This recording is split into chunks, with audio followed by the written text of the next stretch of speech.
ಬಾಗಲಕೋಟೆ ಜಿಲ್ಲೆಯ ಮುಧೋಳದಲ್ಲಿ ಫೆಬ್ರವರಿ 22ರಿಂದ 24ರವರೆಗೆ ಹಮ್ಮಿಕೊಂಡ ರನ್ನ ವೈಭವದ ಹಿನ್ನೆಲೆಯಲ್ಲಿ ರನ್ನ ರಥಯಾತ್ರೆಗೆ ಅಬಕಾರಿ ಹಾಗೂ ಜಿಲ್ಲಾ ಉಸ್ತುವಾರಿ ಸಚಿವ ಆರ್.ಬಿ. ತಿಮ್ಮಾಪುರ್ ಚಾಲನೆ ನೀಡಿದರು.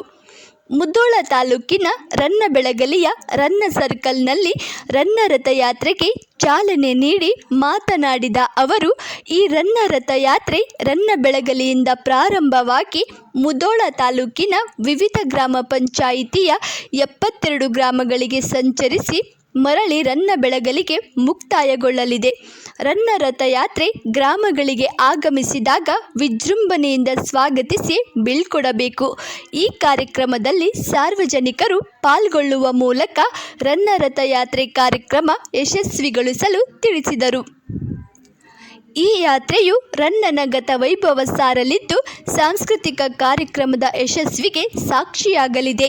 ಈ ಕಾರ್ಯಕ್ರಮವನ್ನು ದಾಖಲೆ ಮೀರಿ ಯಶಸ್ವಿಗೊಳಿಸಿ ರನ್ನ ವೈಭವ ಎಲ್ಲೆಡೆ ಪ್ರಸರಿಸುವಂತೆ ಮಾಡಲು ಎಲ್ಲರೂ ಪಾಲ್ಗೊಳ್ಳುವಿಕೆ ಮುಖ್ಯವಾಗಿದೆ ಎಂದು ತಿಳಿಸಿದರು. ಮೆರವಣಿಗೆಯಲ್ಲಿ ವಿವಿಧ ಜಾನಪದ ಕಲಾ ತಂಡಗಳು ಹಾಗೂ ಶಾಲಾ ಮಕ್ಕಳು ಪಾಲ್ಗೊಂಡಿರುವುದು ಮೆರವಣಿಗೆಗೆ ಮೆರುಗು ತಂದಿತು. ರನ್ನ ರಥಯಾತ್ರೆಯಲ್ಲಿ ಜಿಲ್ಲಾಧಿಕಾರಿ ಜಾನಕಿ ಕೆ.ಎಂ, ಜಿಲ್ಲಾ ಪಂಚಾಯತ್ನ ಮುಖ್ಯ ಕಾರ್ಯನಿರ್ವಾಹಕ ಅಧಿಕಾರಿ ಶಶಿಧರ್ ಕುರೇರ್, ಅಪರ ಜಿಲ್ಲಾಧಿಕಾರಿ ಪರಶುರಾಮ್ ಶಿನ್ನಾಳ್ಕರ್, ಉಪ ಕಾರ್ಯದರ್ಶಿ ಎನ್.ವೈ. ಬಸ್ರಿಗಿಡದ್, ಮುಖ್ಯ ಯೋಜನಾಧಿಕಾರಿ ಪುನೀತ್ ಬಿ.ಆರ್., ಉಪವಿಭಾಗಾಧಿಕಾರಿ ಶ್ವೇತಾ ಬೀಡಿಕರ್ ಸೇರಿದಂತೆ ಇತರರು ಉಪಸ್ಥಿತರಿದ್ದರು.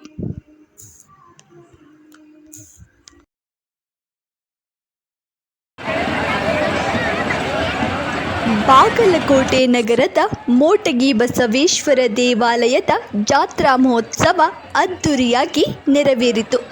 ಜಾತ್ರೆಯ ಹಿನ್ನೆಲೆ ಬೆಳಗಿನ ಜಾವದಿಂದಲೇ ಬಸವೇಶ್ವರ ದೇವರಿಗೆ ವಿಶೇಷ ಪೂಜೆ ಪುರಸ್ಕಾರ ಸಲ್ಲಿಸಲಾಯಿತು.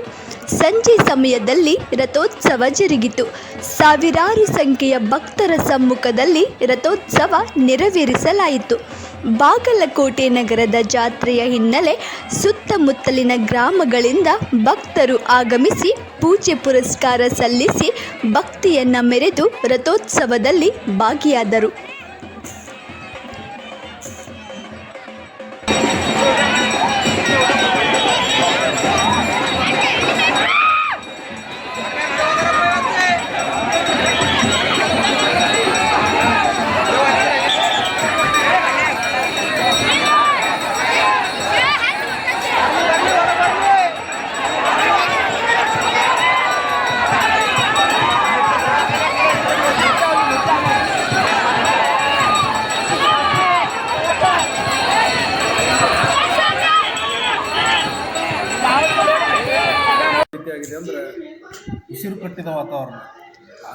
ಮುಖ್ಯಮಂತ್ರಿ ಸಿದ್ದರಾಮಯ್ಯನವರು ಈ ಬಾರಿ ಮಂಡಿಸುವ ಬಜೆಟ್ನಲ್ಲಿ ಬಾಗಲಕೋಟೆ ಜಿಲ್ಲೆಯ ಅಭಿವೃದ್ಧಿಗೆ ಹೆಚ್ಚಿನ ಆದ್ಯತೆ ನೀಡಬೇಕು ಎಂದು ಬಿಜೆಪಿ ಪಕ್ಷದ ಜಿಲ್ಲಾ ಅಧ್ಯಕ್ಷರಾದ ಎಸ್.ಟಿ. ಪಾಟೀಲ್ ಒತ್ತಾಯ ಮಾಡಿದ್ದಾರೆ.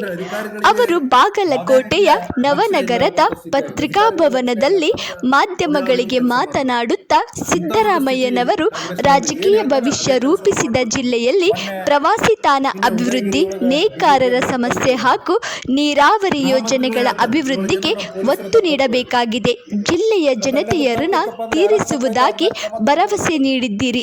ಈಗ ವಚನಭ್ರಷ್ಟರಾಗದೆ ಬಜೆಟ್ನಲ್ಲಿ ಹೆಚ್ಚಿನ ಆದ್ಯತೆ ನೀಡಿ ಎಂದು ಒತ್ತಾಯ ಮಾಡಿ, ಈ ಬಜೆಟ್ ನಿಮ್ಮದು ಕೊನೆಯ ಬಜೆಟ್ ಮಂಡನೆ ಆಗಬಹುದು. ಏಕೆಂದರೆ ಕಾಂಗ್ರೆಸ್ ಪಕ್ಷದಲ್ಲಿ ನಡೆಯುತ್ತಿರುವ ಬೆಳವಣಿಗೆ ನೋಡಿದರೆ ಸಿಎಂ ಬದಲಾವಣೆ ಆಗಲಿದೆ ಎಂದು ಟಾಂಗ್ ನೀಡಿದರು.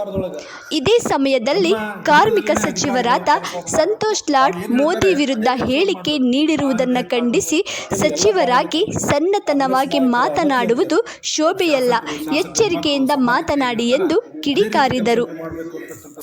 ಈ ಸರ್ಕಾರದ ಒಬ್ಬ ಸಚಿವರು ಅವ್ರು ಮಾತನಾಡ್ತಕ್ಕಂಥ ರೀತಿಯನ್ನು ನೋಡಿದ್ರೆ ಅವರು ಹುಚ್ಚಾಸ್ಪತ್ರೆಯಲ್ಲಿ ಇರಬೇಕಾಗಿತ್ತೇನೋ ಅನಿಸ್ತಾ ಇದೆ. ಆ ಒಬ್ಬ ವ್ಯಕ್ತಿ ಆ ಸಂಪುಟದಲ್ಲಿ ಇರ್ತಕ್ಕಂಥದ್ದೇ ದುರ್ದೈವ ಅಂತಕ್ಕಂಥ ಮಾತನ್ನು ಹೇಳ್ಬೇಕಾಗುತ್ತೆ.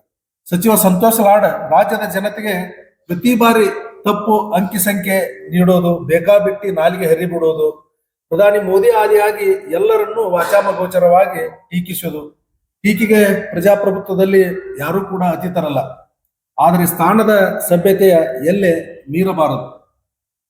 ರಾಜ್ಯದಲ್ಲಿ ಬಸ್ ದರ ಏರಿಕೆಗೆ ಮೋದಿ ಕಾರಣ ಎನ್ನುವುದು, ಹಿಂದೂ ಅನ್ನುವ ಶಬ್ದವನ್ನು ಕೊಟ್ಟಿದ್ದೇ ಕಾಂಗ್ರೆಸ್ ಅಂತ ಹೇಳುವುದು, ಇನ್ನು ಮಾನ್ಯ ಕೇಂದ್ರದ ಆಯವ್ಯಯವನ್ನ ಹಲವಾರು ಯೋಜನೆಗಳನ್ನು ಟೀಕಿಸುತ್ತಾ ಸುಳ್ಳು ವ್ಯಾಖ್ಯಾನವನ್ನ ನೀಡುತ್ತಾ ಮತ್ತು ಮೋದಿ ಅವರನ್ನ ಈ ದೇಶದ ಪ್ರಧಾನ ಮಂತ್ರಿ ಸ್ಥಾನದಿಂದ ಕೆಳಗಿಳಿಸಬೇಕು, ಭಾರತವನ್ನು ಉಳಿಸಬೇಕು ಅಂತಕ್ಕಂಥ ಮಾತನ್ನು ಹೇಳೋದು.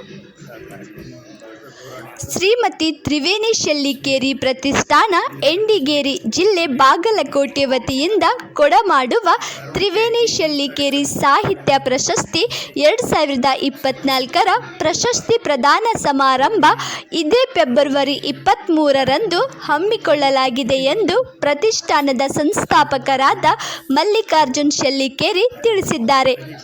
ಅವರು ನವನಗರದ ಪತ್ರಿಕಾ ಭವನದಲ್ಲಿ ಮಾಧ್ಯಮಗಳಿಗೆ ಮಾಹಿತಿ ನೀಡುತ್ತಾ ಈ ಬಾರಿ 3 ಸಾಹಿತಿಗಳ ಕೃತಿಗಳನ್ನು ಆಯ್ಕೆ ಮಾಡಲಾಗಿದೆ.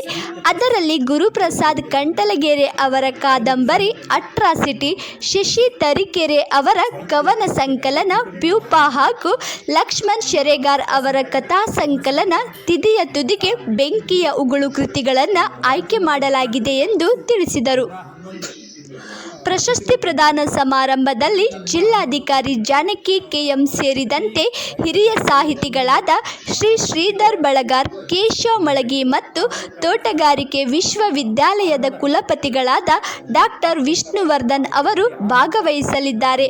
ಶ್ರೀ ಎಸ್.ಆರ್. ವಿಜಯಶಂಕರ್, ಶ್ರೀಮತಿ ಎಂ.ಎಸ್. ಆಶಾದೇವಿ ಮತ್ತು ಶ್ರೀ ವಿಕ್ರಮ್ ವಿ. ಸಾಜಿ ಅವರು ತೀರ್ಪುಗಾರರಾಗಿರುವರು ಎಂದು ತಿಳಿಸಿದರು. ಪ್ರಶಸ್ತಿ ಪ್ರದಾನ ಸಮಾರಂಭವು ನವನಗರದ ಬಿಡಿಸಿಸಿ ಬ್ಯಾಂಕಿನ ಸಭಾಂಗಣದಲ್ಲಿ ಫೆಬ್ರವರಿ 23 ರವಿವಾರ ದಿನ ಬೆಳಿಗ್ಗೆ 10:30ಕ್ಕೆ ಜರುಗಲಿದೆ ಎಂದು ಮಲ್ಲಿಕಾರ್ಜುನ್ ಶೆಲ್ಲಿಕೇರಿ ತಿಳಿಸಿದರು. ಶ್ರೀಯುತ ಗುರುಪ್ರಸಾದ್ ಕಂಟಲಗೆರೆ ಅವರ ಬರೆದಂಥ ಅಟ್ರಾಸಿಟಿ ಕಾದಂಬರಿ ಈ ಒಂದು ಪ್ರಶಸ್ತಿ ಪಡೆದಿದೆ. ಅದು ಆದಿಚಂದು ಪ್ರಕಾಶನ ಕಂಟಲಗೆರೆ ಪ್ರಕಾಶನದಿಂದ ಪ್ರಕಟಗೊಂಡಿದ್ದು. ಹಾಗೆ ಕಥಾ ಸಂಕಲನದಲ್ಲಿ ತಿದಿಯ ತುದಿಗೆ ಬೆಂಕಿಯ ಊಡು ಅಂತ ಇದರ ಲೇಖಕರು ಶ್ರೀ ಲಕ್ಷ್ಮಣ್ ಶೆರೆಗಾರ್ ಅವರು, ಬೆಳಗಾವಿಯವರು. ಭೂಮಿ ಪ್ರಕಾಶನ ಗೋಕಾಕ ಅಲ್ಲಿಂದ ಪ್ರಕಾಶನಗೊಂಡದ್ದು. ಹಾಗೆ ಕವನ ಸಂಕಲನದಲ್ಲಿ ಪ್ಯೂಫಾ ಅಂತ ಶ್ರೀ ಶಶಿ ತರೀಕೆರೆ ಚಿಕ್ಕಮಗಳೂರದವರು, ಅಲ್ಲರ ಪುಸ್ತಕ ಬೆಂಗಳೂರು ಅವರು ಆ ಒಂದು ಪ್ರಕಾಶನದಿಂದ ಪ್ರಕಟವಾಗಿದ್ದು. ಈ 3 ಕೃತಿಗಳಿಗೆ ಈ ಒಂದು ತ್ರಿವೇಣಿ ಶೆಲ್ಲಿಕೇರಿ ಸಾಹಿತ್ಯ ಪ್ರಶಸ್ತಿ 2024 ಈ ಒಂದು ಘೋಷಣೆ ಮಾಡ್ತಾ ಇದ್ದೀವಿ. ಈ 3 ಪ್ರಶಸ್ತಿ ವಿಜೇತರಿಗೆ ತಲಾ 10,000 ರೂಪಾಯಿ ನಗದು, ಪ್ರಶಸ್ತಿ ಫಲಕ ಮತ್ತು ಗೌರವ ಸನ್ಮಾನ ಮಾಡ್ತಾ ಇದ್ದೀವಿ. ಈ ಒಂದು ಪ್ರಶಸ್ತಿ ಪ್ರದಾನ ಸಮಾರಂಭವನ್ನು ಇದೇ ತಿಂಗಳು ಫೆಬ್ರವರಿ 23ರಂದು ಬಾಗಲಕೋಟೆ ಡಿಸಿಸಿ ಬ್ಯಾಂಕಿನ ಸಭಾಭವನದಲ್ಲಿ ಬೆಳಗ್ಗೆ 10:30ಕ್ಕೆ ಈ ಒಂದು ಬಾಗಲಕೋಟೆ ಜಿಲ್ಲೆಯ ಇಲಕಲ್ಲ ಪಟ್ಟಣದಲ್ಲಿ ಹಜರತ್ ಸೈಯದ್ ಶಾ ಮುರ್ತುಜಾ ಖಾದ್ರಿ ದರ್ಗಾದ 156ನೇ ಉರುಸು ಅದ್ದೂರಿಯಾಗಿ ಜರುಗಿತು. ಭಾವೈಕ್ಯತೆ ಸಾರುವ ಈ ದರ್ಗಾದಲ್ಲಿ ಶಾಸಕ ವಿಜಯಾನಂದ ಕಾಶಪ್ಪನವರ್ ದರ್ಗಾಗೆ ಚಾದರ ಕಾಣಿಕೆ ನೀಡುವ ಮೂಲಕ ಭಕ್ತಿಯನ್ನ ಮೆರೆದರು. ಚಾದರ ಕಾಣಿಕೆ ನೀಡುವ ಹಿನ್ನೆಲೆ ಶಾಸಕ ವಿಜಯಾನಂದ ಕಾಶಪ್ಪನವರ್ ತಲೆಯ ಮೇಲೆ ಚಾದರ ಇಟ್ಟುಕೊಂಡು ಮೆರವಣಿಗೆ ಮೂಲಕ ದರ್ಗಾಗೆ ಆಗಮಿಸಿದರು. ಸ್ಥಳೀಯ ಮುಸ್ಲಿಂ ಮುಖಂಡರ ಸಾನ್ನಿಧ್ಯದಲ್ಲಿ ದರ್ಗಾಗೆ ಚಾದರ ಸೇವೆ ಸಮರ್ಪಣೆ ಮಾಡಿ ಪೂಜೆ ಸಲ್ಲಿಸಿದರು. ಇದೇ ಸಮಯದಲ್ಲಿ ಉಸ್ಮಾನ್ ಗನಿ ಹುಮನಾಬಾದ್ ಅಭಿಮಾನಿ ಬಳಗ ಸಂಯುಕ್ತಾಶ್ರಯದಲ್ಲಿ ಸರ್ವಧರ್ಮ ಸಾಮೂಹಿಕ ವಿವಾಹ ಸಮಾರಂಭದಲ್ಲಿ ಭಾಗವಹಿಸಿ ನೂತನ ವಧುವರರಿಗೆ ಶುಭ ಹಾರೈಸಿದರು. ಈ ಸಂದರ್ಭದಲ್ಲಿ ಅಂಜುಮನ್ ಸಂಸ್ಥೆಯ ಅಧ್ಯಕ್ಷರಾದ ಉಸ್ಮಾನ್ ಗನಿ ಹುಮನಾಬಾದ್ ಹಾಗೂ ಇಳಕಲ್ ಬ್ಲಾಕ್ ಕಾಂಗ್ರೆಸ್ ಅಧ್ಯಕ್ಷರಾದ ಜನಾಬ್ ಅಬ್ದುಲ್ ರಜಾಕ್ ತಟಗಾರ್ ಸೇರಿದಂತೆ ಹಲವು ಗಣ್ಯರು ಉಪಸ್ಥಿತರಿದ್ದರು. ಯಾಕಂದರೆ ಈ ಭಾವೈಕ್ಯತೆ ಅನ್ನುವ ಶಬ್ದವನ್ನು ಯಾಕೆ ನಾನು ಹೇಳ್ತಾ ಇದ್ದೀವಿ ಅಂದರೆ, ಇಲ್ಲಿ ಎಲ್ಲ ಜಾತಿ ಜನಾಂಗದ ಎಲ್ಲ ಧರ್ಮದವರು ಕೂಡ ಇವತ್ತು ನಡೆದು ಬಂದಂಥ ಒಂದು ಪದ್ಧತಿ. ಇದು ಸುಮಾರು 100 ವರ್ಷಗಳ ಕಾಲದಿಂದ ಒಂದು ಚಿತ್ತರಿಗೆಯ ಚಿಜ್ಯೋತಿ ಪರಮ ಪೂಜ್ಯ ಲಿಂಗೈಕ್ಯ ವಿಜಯ ಮಾಲ್ಪತ್ರಿಗಳು ಮತ್ತು ಹಜರತ್ ಸೈಯದ್ ಶಾ ಮುರ್ತುಜಾ ಖಾದ್ರಿ ಪೂಜ್ಯರ ಒಂದು ಭಾವೈಕ್ಯತೆ ಆದಂಥ ಒಂದು ಊರು, ಸೌಹಾರ್ದತವಾದ ಊರು, ಯಾವುದೇ ಗೊಂದಲ, ಯಾವುದೇ ಒಂದು ತೊಂದರೆ ಇರಲಾರ್ದೆ ನಡೆದಂಥ ಈ ಒಂದು ಪದ್ಧತಿಯನ್ನು ನಮ್ಮ ಇಳಕಲ್ ನಗರ ಮತ್ತು ಇಳಕಲ್ ತಾಲೂಕು ಹುನಗುಂದ ಮತಕ್ಷೇತ್ರ ಇವತ್ತು ನಡೆದು ಬಂದಂಥದ್ದು. ಇದು ನಿರಂತರವಾಗಿ ಮುಂದೂ ಕೂಡ ನಡೆಯುತ್ತೆ.